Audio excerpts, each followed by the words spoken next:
Olá, eu sou o professor Vini, estamos dando aí sequência na correção de questões da prova da UFSC de 2019, estou aqui com a prova amarela, ok? A questão que nós vamos resolver agora é a questão 07, uma questão que fala sobre a China, ok?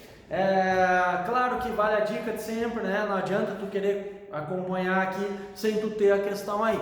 Então tu precisa pegar ela, imprimir, usar teu celular, enfim, para a gente poder pensar junto, tá? Então a questão 7 traz um pequeno texto ali que fala sobre a China como uma potência mundial.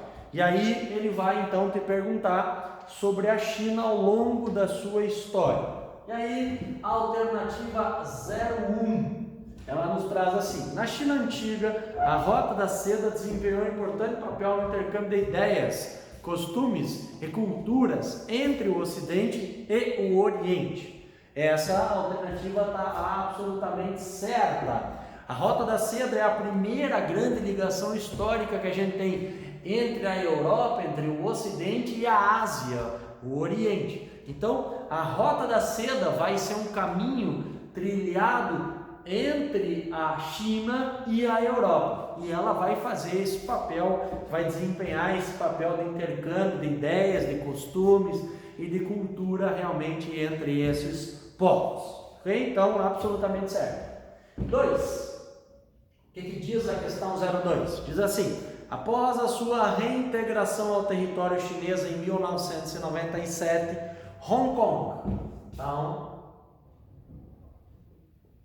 Hong Kong tornou-se alvo central de políticas econômicas baseadas nos ideais do Partido Comunista Chinês. Veja bem, primeiro vamos entender.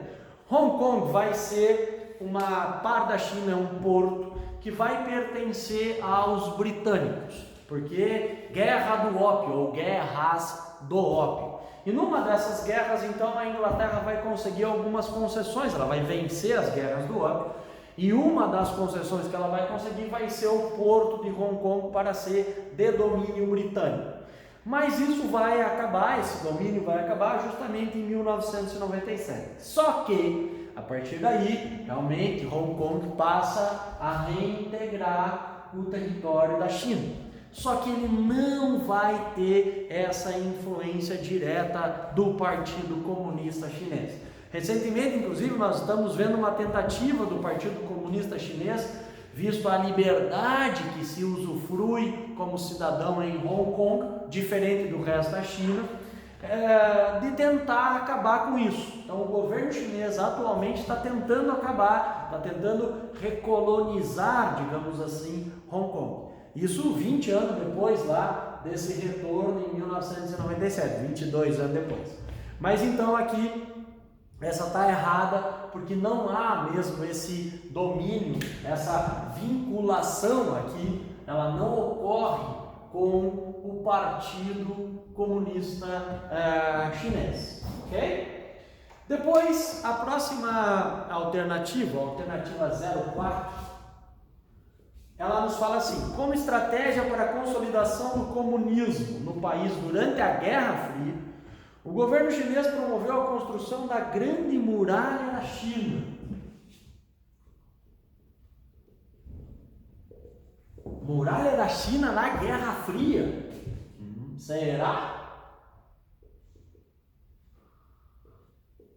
E a resposta aqui, obviamente, é que não, nem pensar, de jeito nenhum. Por que não? Porque a Muralha da China ela vai começar a ser construída no século 3 antes de Cristo. E vamos lembrar, não há uma única muralha, não é um muro assim que foi construído e nunca mais mexeram. Ela é uma junção, são vários processos históricos, vários muros que vão sendo construídos. A finalização vai mais ou menos até o século 17 depois de Cristo, 1600 e alguma coisa, quando eles em tese finalizam essa muralha. Então essa questão aí está totalmente errada também. Depois a gente tem a questão 08, que nos traz a questão 08, diz assim: Na condição de principal economia emergente do mundo, a China ocupa a liderança do BRICS. Então, China, BRICS.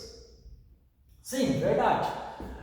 BRICS é, a princípio, aí é que está o problema, um bloco com finalidades econômicas, políticas e militares, da qual fazem parte também Brasil, Rússia, Índia, a China e a África do Sul. Tudo certo? Só tem um problema. Qual é o problema? BRICS não é um bloco econômico. É apenas uma espécie de clube político de onde fazem parte esses países, mas não há entre eles a mesma relação que a gente estabelece, por exemplo, no Mercosul, numa União Europeia. Então a gente não pode considerar isso como um bloco econômico. Depois, questão 16. Questão 16 traz assim: entre os princípios da Revolução Cultural, iniciada em 1966, então, Revolução Cultural, 1966, é a Revolução do Mao Tse-tung, governo maoísta, né? É o Mao que é o cara que faz a Revolução Chinesa, lá em 1949, o principal líder, chamado Grande Timoneiro. Então, em 1966, estava a construção de um país em que os valores individuais dessem espaço aos valores coletivos. Valores coletivos está associado ao quê? Está associado ao princípio básico do comunismo, garantindo as bases para uma sociedade igualitária e democrática. Veja bem, aqui nós temos um grande problema. Por quê? Porque fala em democracia. Essa é uma questão bem polêmica. Nós temos aqui grandes polêmicas nesse item. Mas, a princípio, a UFSC dá isso como correto. Aqui foi motivo de polêmica, de recursos, mas, a princípio, eles vão considerar isso aqui como uma alternativa correta. Então, a 16 também estaria correta. 32. 32 é uma questão que fala sobre a Guerra do Ópio, tá? Guerra do Ópio. O que seria a Guerra do Ópio? Ocorrida no século XIX, foi um movimento de luta do povo chinês pela liberdade de comercialização do ópio nos limites territoriais do Império. Está errado. Por quê? Porque a Guerra do Ópio foi uma guerra travada entre a Inglaterra e a China, mas não necessariamente por causa dessa questão aqui da China ter liberdade de comercialização do ópio. A questão é que a Inglaterra produzia ópio na Índia. E ingleses e chineses haviam feito tratados de livre comércio, ou pelo menos de aproximação comercial entre eles. Só que a Inglaterra comprava um monte de produtos da China, entre elas porcelana, seda e vários outros elementos produtos feitos lá na China. Só que a China não comprava absolutamente nada da Inglaterra, não se interessava pelos produtos ingleses, nem pelos produtos industrializados já. Século XIX, Revolução Industrial a todo vapor. Então a China simplesmente não era um mercado consumidor dos produtos ingleses. Então a Inglaterra vai introduzir na China o ópio para que a população então chinesa se tornasse dependente da Inglaterra.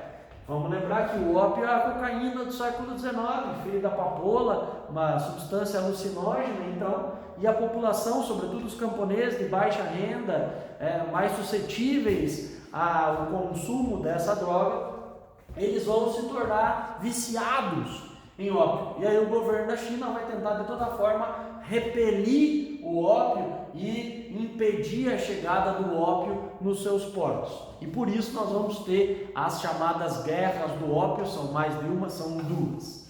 Então, ela não foi um movimento de luta do povo chinês pela liberdade de comercialização do ópio. Por isso que essa alternativa está errada, e a soma então dessa questão aqui seria 17, segundo a correção que o pessoal da UFSC fez no gabarito dessa questão 07. Tá certo? Espero que tenha gostado aí. Obrigado pela audiência aí. Se puder, curta aí, compartilha esse meu trabalho que vai estar me ajudando. Tá certo? Um grande abraço. Obrigado.